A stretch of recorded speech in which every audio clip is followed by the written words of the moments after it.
नमस्कार, the follow up के इस लाइव में आप तमाम दर्शकों का स्वागत है। स्क्रीन पे आपको हमारे साथी तीर्थनाथ आकाश दिख रहे होंगे और लाइव का जो कैप्शन है वो आप पढ़ लीजिए। बेरमो में जो मुकाबला है वो काफी दिलचस्प होने जा रहा है। पहले से जो सिटिंग एमएलए हैं अनूप सिंह, उन्होंने भी नामांकन दाखिल कर दिया है कांग्रेस पार्टी के सिंबल से। कांग्रेस पार्टी ने एक बार फिर से उन पर भरोसा जताया है। दूसरी तरफ बीजेपी ने एनडीए फोल्डर से रविंदर पांडे पे भरोसा जताया है, उनका भी संभवतः नामांकन दाखिल कर लिया गया है। एक और नाम जो जयराम महतो का है, कल देर रात घोषणा हुई उनकी पार्टी की तरफ से कि जयराम महतो डुमरी के अलावे बेरमो से भी चुनाव लड़ेंगे। आज देर शाम जो है एक और नाम की घोषणा कर दी गई है। तीर्थनाथ आकाश जो स्क्रीन पे दिखाई दे रहे हैं वो बेरमो से चुनाव लड़ने जा रहे हैं। नामांकन पत्र इन्होंने खरीद लिया है। तीर्थनाथ आकाश का सबसे पहले एक परिचय समझ लीजिए। भाषा आंदोलन की शुरुआत तीर्थनाथ आकाश और इनके कई साथियों के द्वारा ही की गई थी, जिसमें बाद में तीरथ का यह दावा है कि जयराम महतो और बाकी के लोग जो है इसमें जुड़े। हालांकि जयराम महतो ने उस आंदोलन के बाद अपनी एक पार्टी बना ली। तीर्थनाथ आकाश भाषा आंदोलन के बाद फिर से पत्रकारिता में वापस अपना एक जो न्यूज पोर्टल है लोकतंत्र, उसको चला रहे थे। लेकिन अभी की जो खबरें हैं, खास करके डुमरी और बेरमो के आसपास के इलाकों के लिए काफी महत्वपूर्ण खबर है। और वो खबर इसलिए भी है कि बेरमो का मुकाबला क्या अब दिलचस्प हो जाएगा, क्योंकि जयराम महतो और तीर्थनाथ के रिश्ते को लेकर के भी सोशल मीडिया पर इनके चाहने वाले ये सब तरीके से बातें करते रहते हैं। तो क्या ये मुकाबला जो है जयराम महतो और तीर्थनाथ के बीच में भी होगा, या फिर जयराम महतो को तीर्थनाथ नुकसान पहुंचाएंगे, या फिर इन दोनों की लड़ाई में जो सिटिंग एमएलए हैं अनूप सिंह वो एक बार फिर से जीत जाएंगे, या रविंदर पांडे को मौका मिलेगा। इन तमाम मुद्दों पे जो है हम लोग बातचीत करेंगे। तीरथ, आपका फॉलो अप के इस लाइव में स्वागत है। आपका बहुत बहुत धन्यवाद, और आपको चैनल स्पर्श और आपके तमाम जो दर्शक हैं और सबको मेरा बहुत बहुत जोहार। धन्यवाद दिया समय देने के लिए, आपने सबसे पहले लाइव जोड़ा इसलिए। तो ये क्यों आप मेरा सौभाग्य है कि जब डिजिटल पत्रकारिता की शुरुआत मैंने की तो फॉलो अप से की, और जब राजनीतिक घोषणा कर रहा हूं तो फॉलो अप के मन से कर रहा हूं। चलिए, आपको शुभकामनाएं हैं तीरथ। और आप चूंकि आंदोलन से भी जुड़े रहे, पहला सवाल ये है आपसे कि बेरमो को क्यों आपने चुना, बेरमो से ही क्यों लड़ने जा रहे हैं आप? बेरमो मेरी जन्मभूमि है। बेरमो ना तो पारसनाथ का रेंज है, ना झुमरा का रेंज है। बेरमो दामोदर का कोरा में बसा हुआ है। जब आप बेरमो आए होंगे, आप आए हैं चुनाव में, आपका लोकसभा में भी और उपचुनाव में भी मैंने देखा है, बेरमो दामोदर के दोनों तरफ बसा हुआ है। तो दामोदर के कोरा में मेरा घर है। मेरा यहाँ से मात्र 7 किलोमीटर दूर पे मेरा दामोदर नदी बहती है। तो बेरमो चुनना इसलिए क्योंकि हम यहीं के हम यहाँ जन्म लिए हैं, मेरी मिट्टी है, मेरे नसों में यहाँ का पानी बहता है। बाकी जितने भी प्रत्याशी, जिनका आप अभी फिलहाल, प्रत्याशी तो बहुत है लेकिन जिन लोगों का नाम का जिक्र हो रहा है वो तथाकथित बेरमो से नहीं है, जो कहा जाता है कि कुछ औरंगाबाद से हैं, कुछ गया से हैं, और जयराम भी बेरमो से नहीं है। मेरे तमाम साथियों ने, मेरा एकदम मूड नहीं था चुनाव लड़ने का, लेकिन मेरे साथियों ने ये कहा कि जयराम ने अगर बेरमो के किसी व्यक्ति को टिकट दिया होता जिसका जुड़ाव बेरमो से है तो शायद मैं चुनाव नहीं लड़ता, मैं जयराम के साथ होता। आपको बता दूं, पहली बार की बात मैं बता रहा हूँ कि इस घोषणा से पहले, जयराम की घोषणा से पहले मैं जयराम से मिला था और मैंने इच्छा जाहिर की थी कि बेरमो में अगर किसी बेरमो के ही व्यक्ति को देते तो बेहतर होता, नहीं तो मैं इच्छा रखता हूँ कि मैं चुनाव लड़ूं। लेकिन जयराम ने उसके तुरंत दूसरे दिन ही घोषणा की कि वो चुनाव लड़ेगा। मैं आपको यहाँ पे मैं आपको रोकूंगा। मतलब आप ये बोल रहे हैं कि आप चुनाव लड़ने की घोषणा करने से पहले आपने जयराम महतो से मुलाकात की थी, आपने टिकट मांगी एक तरीके से जयराम से कि भाई मुझे बेरमो का टिकट आप दे दीजिए।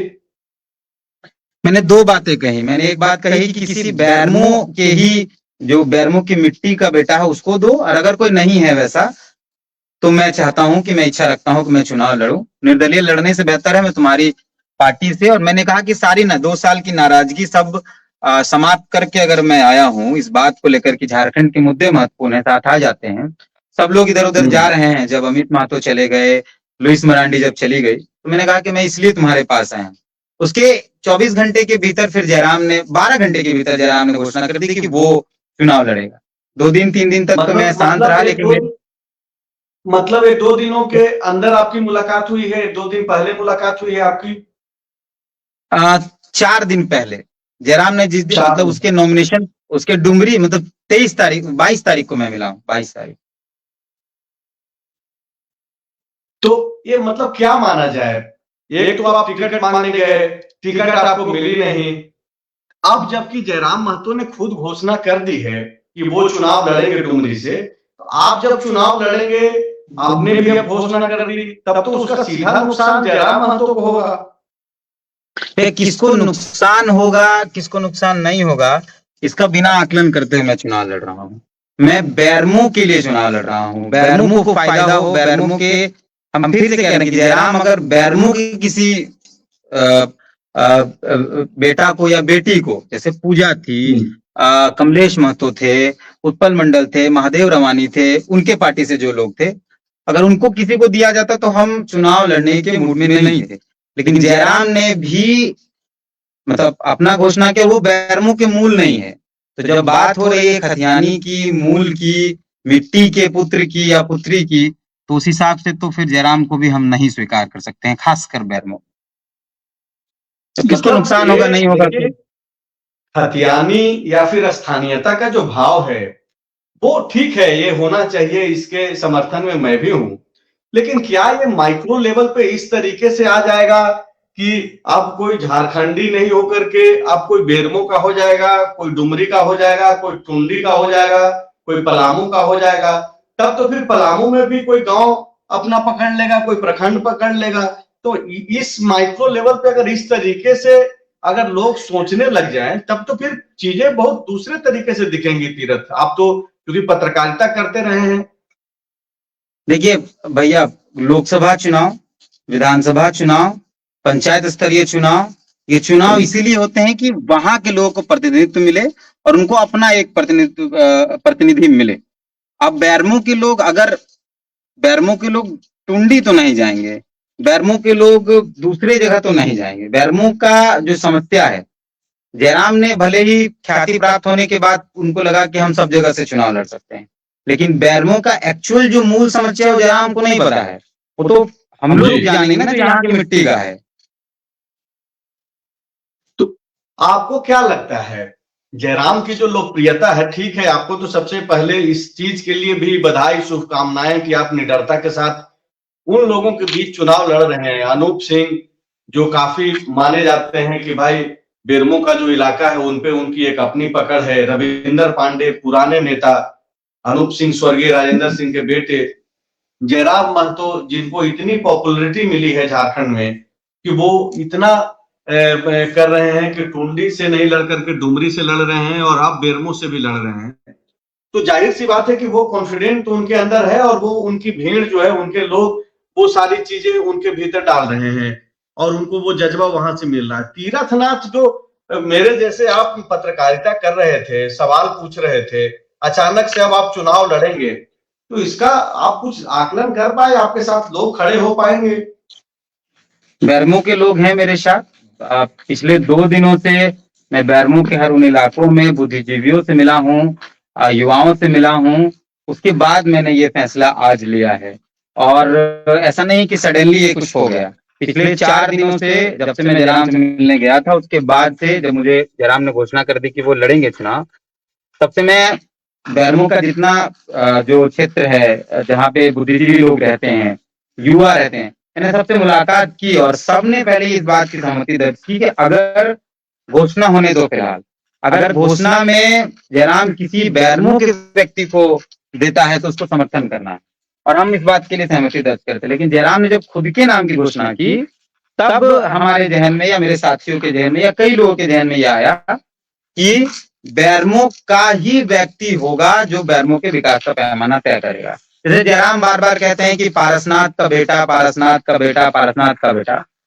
हम दामोदर का बेटा है भैया, दामोदर ने हमको सींचा है, दामोदर, मेरे नसों में दामोदर का पानी बहता है। तो भाई फिर दामोदर के अगल बगल रहने वाले लोगों के विकास का पैमाना कौन तय करेंगे? मेरे लोगों ने ये कहा और अपने लोगों के आशीर्वाद से आज प्रत्याश कर रहे हैं और नामांकन दर्ज कराएंगे। मतलब आप ये बोल रहे हैं कि जयराम महतो बाहरी है बेरमो के लिए? एकदम है, एकदम है। ये किस दिशा में राजनीति जा रही है झारखंड की? देखिए पंचायत चुनाव हम जब लड़ते हैं तो पंचायत का व्यक्ति पंचायत चुनाव लड़ पाएगा ना, दूसरे पंचायत का व्यक्ति तो नहीं लड़ पाएगा। हम जिस विधानसभा का लड़ रहे हैं, लोग ये भी पूछेंगे तीरथ कि आप लोगों के मन में जो खटास, जो आपने खुद स्वीकारा कि 2 साल तक गैप रहा, आप 4 दिन पहले मिलने गए, संजय मेहता भी अलग हो गए पार्टी से, कई सारे लोग, आज भी मुझे फोन आया था कि कई सारे लोग जो है मोराबादी के ऑक्सीजन पार्क में उन्होंने छोड़ दिया। लोहरदगा के वो जिला कमेटी के लोग थे जयराम महतो की पार्टी के। तो ये ऐसा क्यों हो रहा है? क्या जयराम किसी का नहीं सुन पा रहे हैं या फिर उनको लगता है कि वो अकेले ही सब कुछ करेंगे, सबको साथ ले चलेंगे? नेता का क्या काम है? नेता का तो काम है कि सबको समेट करके चले। संजय ने इंटरव्यू में आपके चैनल पे भी दिया, संजय लगातार आपके संपर्क में, संजय ने यही बात कही कि वो किसी का नहीं सुनता। सब कुछ के बावजूद, बहुत विवाद के बावजूद भी मैं जब जयराम के पास गया, मैंने जयराम को एक लाइन सीधे यह बात कही कि गला लगाना सीखना पड़ेगा अगर राजनीति में लंबा चलना है। तो उसने, जयराम की एक आदत है कि वो ना कभी नहीं करता है, हाँ दादा उनका यही चलता है। लेकिन उसके बाद जब उनका जो करना था करते वो अपनी मर्जी से। आज कई लोगों ने, एक तो लोहरदगा की टीम ने छोड़ा, अभी लगातार कई लोग छोड़ रहे हैं। अभी एक उप मुखिया थी चंदन क्यारी की, और वो प्रत्याशी की दावेदार थी, बकायदा वो पहली महिला थी जिन्होंने इस आंदोलन में अपनी उपस्थिति दर्ज कराई। खुशबू कुमारी नाम है उनका, पहली महिला थी इस पूरे भाषा के आंदोलन में। जो सबसे पहले महिला आई थी वो खुशबू कुमारी आई थी। उसने भी आज जयराम का साथ छोड़ दिया, उसने भी इस्तीफा दे दिया। बड़कागांव की कमेटी ने इस्तीफा दे दिया, रामगढ़ के जिला कमेटी के कई सदस्यों ने इस्तीफा दे दिया, और सबका एक ही बात कहना है कि जयराम किसी का नहीं सुनते हैं, जयराम अपनी मर्जी से। और राजनीति में ऐसे नहीं होता है भैया, राजनीति में आपको भीड़ तो जयराम के पीछे ही है। भीड़ डुमरी में कार्यक्रम होता है, भीड़ रांची से, बोकारो से, धनबाद से, हजारीबाग से, ये तमाम जगहों से भीड़ आती है। और उनके संगठन के लोग, अगर डुमरी के कार्यक्रम से पहले जयराम ने गोमिया के कैंडिडेट की घोषणा की होती तो भीड़ आपको कम दिखाई पड़ता, लेकिन जयराम ने गोमिया कैंडिडेट की घोषणा बाद में की, और जिनको भीड़ ले जाना था वो ले गए, और फिर उनको टिकट भी नहीं मिला। ये चीज लेकिन तीरथ, आप पे मैं पहले भी पूछा, आप पे आरोप तो जरूर लगेगा, जिस आक्रामकता के साथ जयराम महतो के लोग सोशल मीडिया पे एक्टिव होते हैं और उनका पक्ष रखते हैं, आप पे आरोप तो लगेगा कि आप जो है जयराम को नुकसान पहुंचाने के लिए, और या तो अनूप सिंह को या रविंदर पांडे को बेनिफिट्स पहुंचाने के लिए आप खड़े हुए हैं चुनाव में।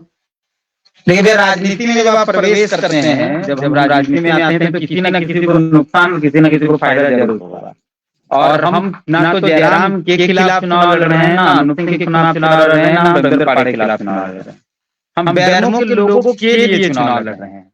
मेरा विजन जो बैरमो के डेवलपमेंट का है, जो होना चाहिए था, जो नहीं हो पाया पिछले, जब से बैरमो के उदय, जब से बैरमो का उदय हुआ है, हम उन मुद्दों के साथ चुनाव लड़ रहे हैं। बैरमो में महाविद्यालय, बैरमो में एजुकेशन हब होने की आवश्यकता थी, वो नहीं हो पाई। बैरमो में ऐसा हॉस्पिटल नहीं हो पाया, बैरमो में मेडिकल की सुविधा बेहतर नहीं है।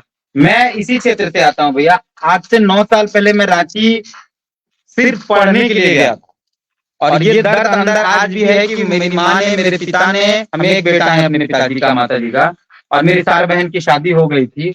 उस वक्त मेरे पिताजी ने हमको बाहर भेजा, अपने छाती में पत्थर रखकर कि जाओ तुम पढ़ने जाओ। तो और माता पिता ऐसा दर्द ना झेले, अगर प्रतिनिधित्व का मौका मिलता है तो 3 साल के अंदर वो माहौल होगा बैरमो के अंदर, किसी को फिर पढ़ने के लिए, खासकर रोजगार के लिए तो चलिए जाते हैं लोग, बेहतर नौकरी मिले नहीं मिले, लेकिन शिक्षा के लिए भी अगर किसी को पलायन करके जाना पड़ रहा है तो ये बहुत मतलब अच्छा नहीं है किसी भी क्षेत्र के लिए। तो हम किसी के खिलाफ चुनाव नहीं लड़ रहे हैं। मैं अपने पूरे, जिस दिन नॉमिनेशन करूंगा और नॉमिनेशन के बाद जितने कार्यक्रम होंगे उस पूरे कार्यक्रम में मैं किसी की ना तो बुराई करूंगा और किसने क्या नहीं किया मैं इस पे कोई बातचीत नहीं करूंगा। मेरा विजन क्या है, मैं क्यों बैरमो में आने की बात कर रहा हूँ, मैं क्यों चाहता हूँ कि मैं चुनाव लड़ूं, मैं सिर्फ उन मुद्दों पर बात करूंगा। मैं अपने विजन को लेकर बैरमो की जनता के बीच जा रहा हूँ। नहीं, अच्छी बात है, सकारात्मकता के साथ ही चुनाव में जाना चाहिए, क्योंकि पहले से ऑलरेडी इतना खराब माहौल है चुनावों का, एक दूसरे पे बयानबाजी का। आप देखिए कि अभी इरफान अंसारी और सीता सोरेन का मामला काफी गंभीर बना हुआ है। पहले से हर चुनाव में इस तरीके का होता है। तो हम आपसे उम्मीद भी करेंगे, आप जर्नलिज्म करते रहे हैं तो आप अच्छे तरीके से चुनाव लड़ेंगे। एक सवाल है, उसके बाद आपसे पूछ लेंगे कि आखिर में अगर आप कुछ बोलना चाहते हैं तो आप वो भी बोल लीजिएगा। सवाल है तीरथ, और मैं भी आपको बोलते रहता हूँ कि तीरथनाथ आकाश का दरअसल समझ में नहीं आता है कि करना क्या है। आंदोलन करना है, चुनाव लड़ना है, पॉलिटिक्स का हिस्सा बनना है, या फिर एक्टिविज्म करना है, या फिर जर्नलिज्म करना है। तो अब क्या ये चीजें स्पष्ट हो गई है? तीरथ अब सीधे पॉलिटिक्स में रहेंगे, या फिर चुनाव के बाद अगर आपके हिसाब से वो अनुकूल परिस्थितियां नहीं बनी तो फिर से आप सवाल जवाब करते हुए नजर आएंगे? नहीं, ये आखिरी है। मैं इस बार अपनी जनता के बीच हूँ। जनता मौका देगी तो भी जनता के बीच हूँ, मौका नहीं देगी तो भी जनता के बीच हूँ। और भैया हम इसी समाज में रहते हैं। मेरा एक मूल काम, मेरा जो पेशा पत्रकारिता, आप लोगों से सीखे हैं हम, आप लोगों के बीच रहे हैं। लेकिन जब जब समाज में किसी प्रकार की विषमता होगी, जब जब बुरा कुछ समय आएगा तो हम समाज के साथ खड़े रहेंगे। और वही चला ही है। रूपा के आंदोलन के दौरान भी हम पत्थर होकर जमीन पर थे, पीआईएल किए, फिर भाषा की बात आई। हम इसी समाज का हिस्सा है भैया, हम इस समाज से बाहर नहीं। तो जब जब समाज में किसी प्रकार की परेशानियां, समस्याएं आएंगी, हमको लगेगा कि हमको जाना चाहिए तो हम जाएंगे। लेकिन अभी फिलहाल ये मैं इस मंच के माध्यम से कह रहा हूँ कि अब से मैं मूलतः समाज के साथ हूँ, राजनीति में उतरा हूँ। जब तक चुनावी राजनीति में हूँ, चुनावी राजनीति में रहूंगा। आगे भी प्रतिनिधित्व का मौका नहीं मिलेगा फिर भी जनता के बीच रहूंगा। लेकिन उम्मीद यह है कि बैरमो की जनता बेहतर चुनना जानती है। आप जब फॉलो अप पे लाइव हैं तीरथ, जाहिर सी बात है कि इसके पहले नामांकन पत्र आपने खरीदा, उसके पहले अपने लोगों से आपने बातचीत की होगी, तो क्या लग रहा है आपको क्या आपके उम्मीदों के अनुरूप जन समर्थन मिलने जा रहा है? लोगों का क्या फीडबैक है? देखिए भैया, कोई ऐसा प्रत्याशी नहीं होगा जो ये नहीं कहेगा कि उसको जन समर्थन नहीं मिलेगा। हम एकदम जन समर्थन, हर कोई ये बात बोलेगा, 2 लोग हो 4 लोग हो, लेकिन जिन मुद्दों के साथ हम जनता के बीच जाएंगे, मेरे मैनिफेस्टो जो आएंगे, मेरा जो पूरा चुनावी घोषणा पत्र होगा, जो विजन होगा, उससे हम ये वादा करते हैं कि पूरे झारखंड के किसी भी विधानसभा क्षेत्र में वैसा परिकल्पना विधानसभा का नहीं किया गया होगा जो परिकल्पना हम लेकर जनता के बीच जाएंगे। रोटी कपड़ा मकान के अलावा अगर विधायक या जो भी प्रतिनिधित्व करने आते हैं वो अगर उससे अलावा विजन लेकर आएंगे तो शायद बेहतर विकास हो पाएगा। हम जो अगले 3 से 4 दिनों के अंदर, नॉमिनेशन के बाद जो मुझे चुनाव चिन्ह मिलेगा, उसके बाद जब मैनिफेस्टो की मैं घोषणा करूंगा, उसके बाद जो घोषणा होगी उसके से मेरा विजन आपको पता चलेगा। अभी बहुत कुछ तो बोल नहीं पाएंगे, मेरे बहुत लोगों से मिलना है, बातचीत करनी है, लेकिन ये वादा करता हूं कि पूरे झारखंड के 81 विधानसभा में अगर मुझे मौका मिला तो बैरमो को नंबर 1 पर ले आऊंगा। और बिना किसी द्वेष के, यहाँ नफरत नहीं होगा, यहाँ झगड़ा नहीं होगा, लेकिन उसके बावजूद भी चाहे वो मेडिकल फैसिलिटी का मसला हो, शिक्षा का मसला हो, रोजगार का मसला हो, और 3 साल के अंदर मेरा कमिटमेंट है फॉलो के इस लाइव सेशन में, मेरा कमिटमेंट है कि अगर मौका मिला प्रतिनिधित्व का तो 3 साल के अंदर बैरमो को टॉप 1 पर ले जाऊंगा। फर्स्ट बैरमो के नारे के साथ मैं निकला हूं और टॉप 1 पे ले जाऊंगा। और अगर नहीं ले पाए तो 3 साल के अंदर ही, 3 साल के बाद जब दोबारा चुनाव की प्रक्रिया में जाना होगा तो मैं जनता के बीच नहीं जाऊंगा। तो कुल मिलाकर के तीरथ, जिस तेवर से आप बात कर रहे हैं, ये चुनाव बाहरी वर्सेस भीतरी होने जा रहा है, खास करके बेरमो में। और बाहरी कौन है उस पे भी सवाल है। पहले से ही सवाल था, अनूप सिंह को लेकर के सवाल था, रविंदर पांडे को लेकर सवाल था, अब जयराम महतो को ही बाहरी बताया जा रहा है। तो मामला दिलचस्प होने जा रहा है, चुनाव काफी दिलचस्प होगा। तीरथ, आप फॉलो अप के इस लाइव से जुड़े, आपका शुक्रिया। आप चुनाव में जा रहे हैं, आपको शुभकामनाएं और आपका आशीर्वाद, आपका आशीर्वाद, सनी भैया का आशीर्वाद, मनोज भैया का आशीर्वाद और पूरे फॉलो की टीम का आशीर्वाद की आवश्यकता है। मैं मिलूंगा आकर, दादा मैं 2-3 दिन में ही आकर मिलूंगा और मैं चाहता हूं कि आपके साथ मिलकर मैं बेरमो के बेहतरी की परिकल्पना की गाथा गढ़ूं। जरूर। तो शुक्रिया तीरथ, आप लाइव में बने रहे, इसके लिए बेहद ही आपका शुक्रिया।